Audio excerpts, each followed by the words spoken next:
Hello, generally bad gamer Jolly here. It's been a while since I've recorded anything or posted any content, but that's going to change. I'm going to start posting a lot more stuff.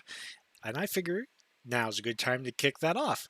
So we have had some news about the second edition of Warcry. Today they dropped by they I mean Games Workshop, some news on updates for Warcry Second Edition. So we're going to dive into that.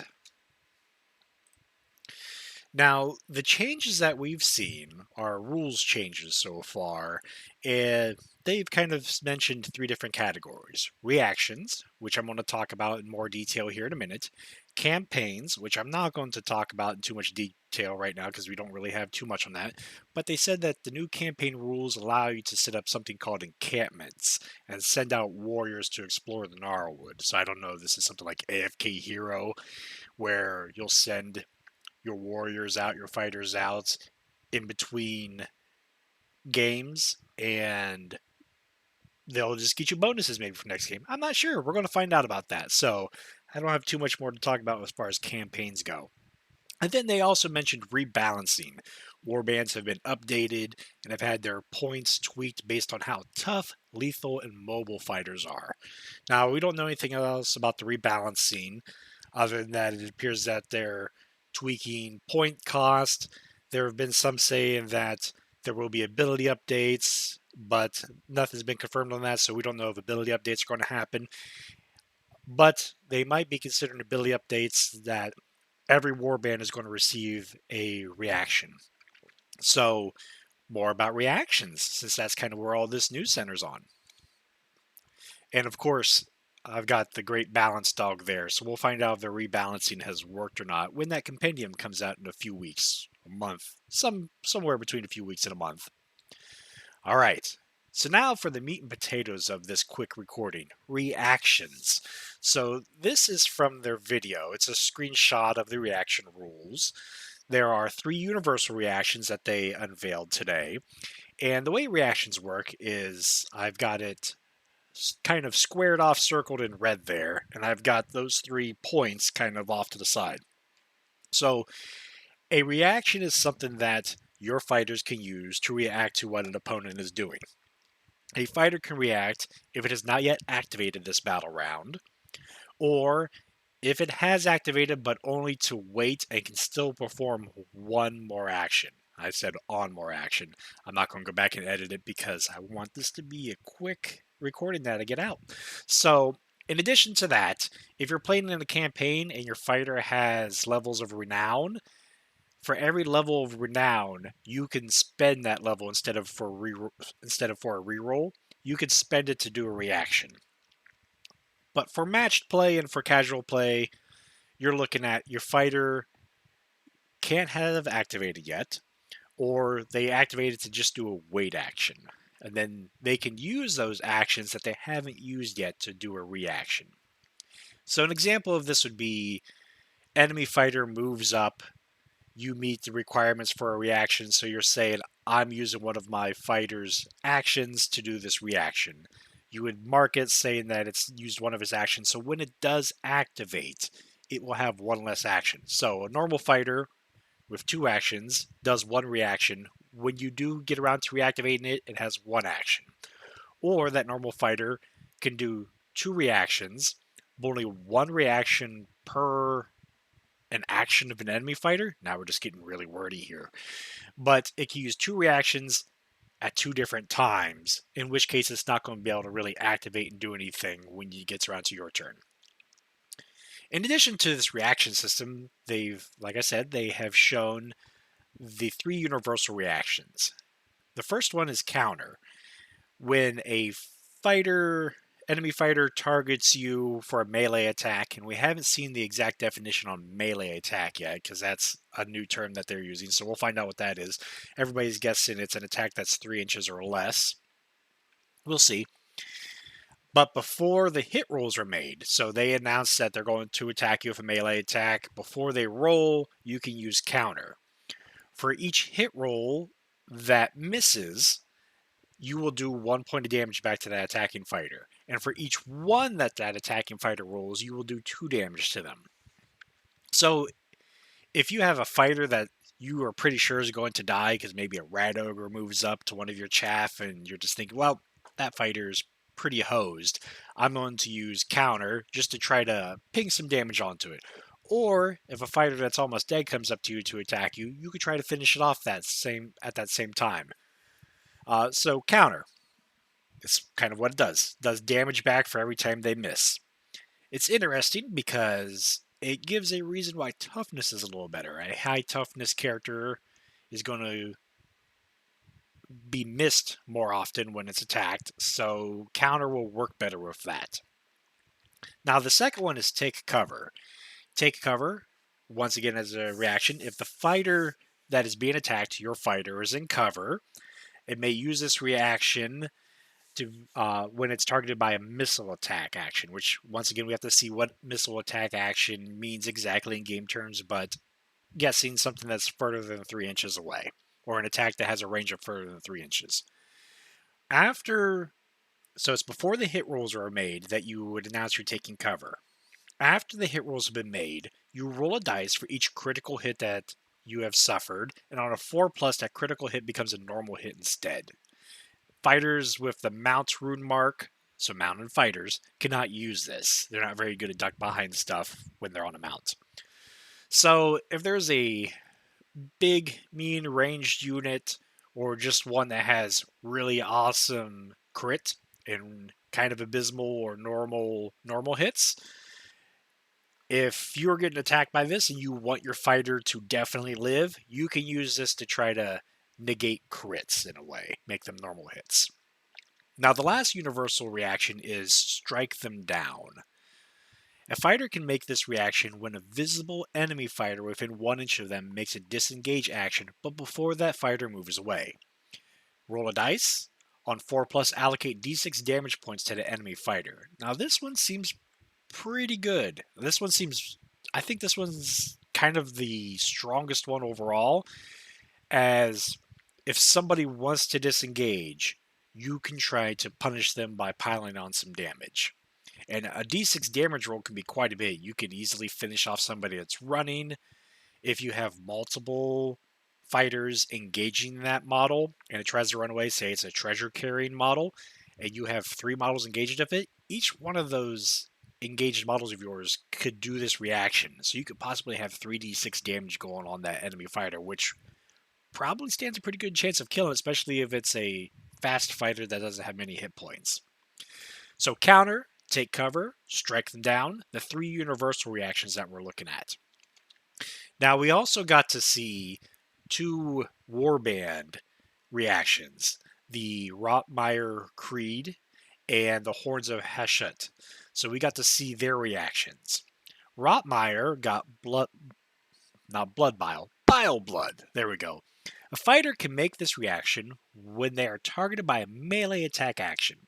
After the damage is totaled, but before it is allocated to this fighter, roll a dice for each critical hit scored from that attack action.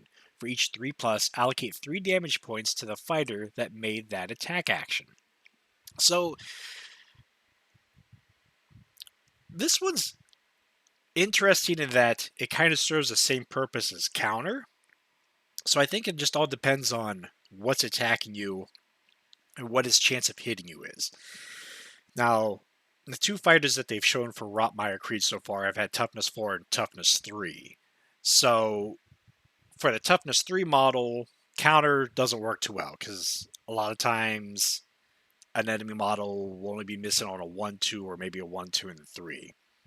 Now, granted, they have to critical you for this one to go off. So this one's not going to go off a bunch, but if you're going against somebody who's crit fishing, this seems like a good way to possibly punish them a little bit.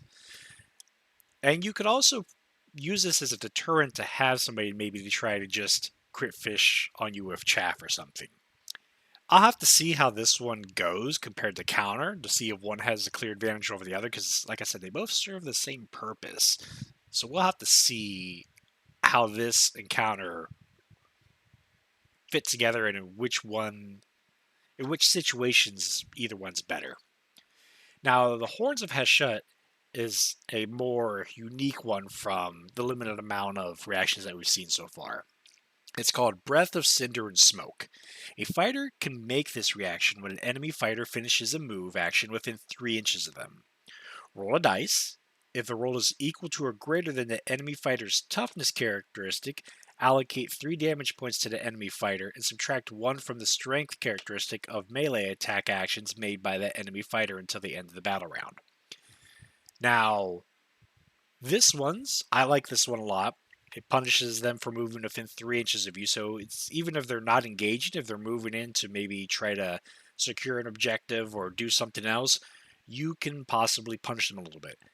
Now, it's going to be tough to pull this off against really tough characters because you have to roll equal or greater than their toughness characteristic, but I like it. It's pretty interesting. It's, once again, kind of a deterrent. Punish them a little bit for just moving close to you. This one does have the extra requirement of, I believe that's a warrior rune mark, so the Horns of Heshet rune mark and then the warrior rune mark. So not everybody from the Horns of Heshet might be able to use this one. So we'll have to see who all has a warrior rune mark. It's interesting. We'll see how it plays out. It'll probably be one of those ones that's a really good deterrent against low toughness warbands, and then you'll get ones like Stormcast Eternal, which won't care too much because they have an abundance of strength and toughness, so they're weighed in, and even if you get 3 damage on them and take 1 away from strength, they probably won't care too much. So this reaction looks like another one that it'll kind of depend on the matchup, which I'm fine with all the reactions being like that, where they have strengths and weaknesses. I just like the fact that these reactions are in the game now to add some counterplay. Now, in addition to those reactions that we saw, the universal ones and the 2 for those warbands, we also saw the Horns of Heshet abilities. A couple of abilities are reused ones that we've seen before. Lay to Waste is one that we see a bunch.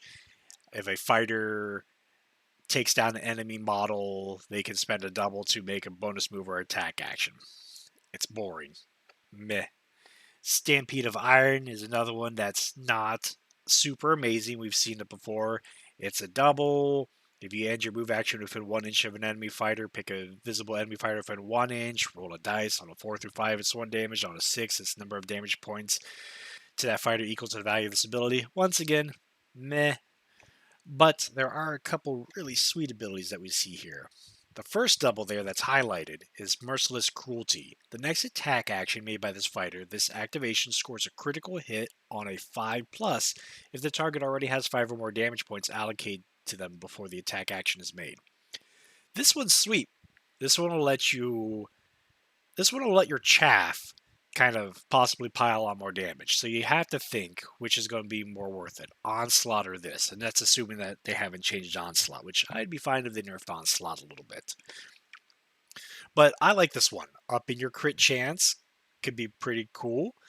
And it doesn't have a range limitation on it. So the guy that they revealed today that has a 6-inch range attack would be able to use this. And his damage profile is 1/5. So him getting crits, so much better than normal hits. Now, there's also Engulfing Flames of Dark Artifice. This one is usable by the guy with the flamethrower type weapon that we saw today, the one with the 1/5 damage profile. Pick a visible enemy fighter within 6 inches of this fighter and roll a number of dice equal to the value of this ability. For each 4+, allocate 3 damage points to that fighter, then do the same for each other visible enemy fighter within 2 inches of that original target. But instead of rolling the value of the ability, you roll equal to half the value of the ability. It's a triple. Seems pretty nice, especially if you have a 5/5 or a 6/6. You can bump a lot of damage out from that. So I like that ability. It's pretty cool. It's a nice AoE damage ability that we haven't really seen yet, so I'm all for it. The other triple, Ash Bomb, I like as well. This is the one that's on the leader, I believe. But actually, it looks like... Yeah, I can't tell if that's not the leader. That's a warrior rune mark, I believe. But I think the leader has the Ash Bomb, so it looks like maybe other people will have it as well. But it's a triple. Pick a visible point within 6 inches of this fighter that is on the battlefield floor or platform and place a token there. Now, that token is considered an Ash Bomb token, And while an enemy fighter is within 3 inches of any Ash Bomb tokens, subtract 1 from their toughness and subtract 1 from their attack characteristic of attack actions made by them, both to a minimum of 1. And at the end of the battle round, you'll remove all these tokens from the battlefield. But it's pretty sweet.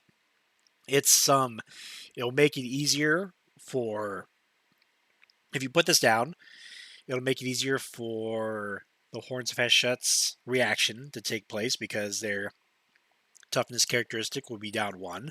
They'll have less attacks. So this triple is pretty awesome. I like it. And the fact that you can place the token anywhere within 6 inches of the fighter, and then it has a 3-inch radius on it, is pretty awesome. I'm all about this one. Now the quad, Unleash the Raging Taurus. This fighter makes a bonus melee attack action. In addition, add 1 to the damage points allocated by each critical hit scored from that bonus attack action. This is pretty weak with how things are at the moment. There's if you're already in melee, you would probably use this in place of Rampage if you don't need the move, but Rampage is probably just going to be flat out better most of the time. We'll see if they nerf Rampage or if they change it anyway. Once again, I'd be fine with that because Rampage is really, really strong, and I would like to see it not be as strong. So that way we see these quads from all the different warbands being used more often. So that one's But Merciless Cruelty, Engulfing Flames of Dark Artifice, and Ash Bomb, I love those 3 abilities. They are sweet, and they're pretty unique. I like them. So that's it really for this update and talk. I just wanted to toss out something really quick, really fast, get some updates to people about this new 2nd edition of Warcry coming up. And like I said, I'm going to be producing more material. The last thing I want to let everybody know is if anybody's going to Gen Con, there is going to be a tournament at Gen Con, the Saturday of Gen Con, for Warcry. I will be running that. It will be 1st edition because even if 2nd edition comes out that weekend, nobody will have seen it yet. So it is kind of the last hurrah for 1st edition. It's a Gen Con tournament. So if you're going to Gen Con and you want to play some Warcry Saturday for about 5.5, 6 hours in a tournament to possibly win some Warcry medals, then take a look into that and sign up for it. Other than that, I will be back later with more updates as things unfold. And also, I'm going to start incorporating more talk about other games as well. So we're going to talk Warcry, we're going to talk Relic Blade, we're going to talk Gaslands, and I'm going all kinds of different stuff. I'm going to toss a bunch of different games in there. So this is Generally Bad Gamer Jolly, and I'm out for now. Bye.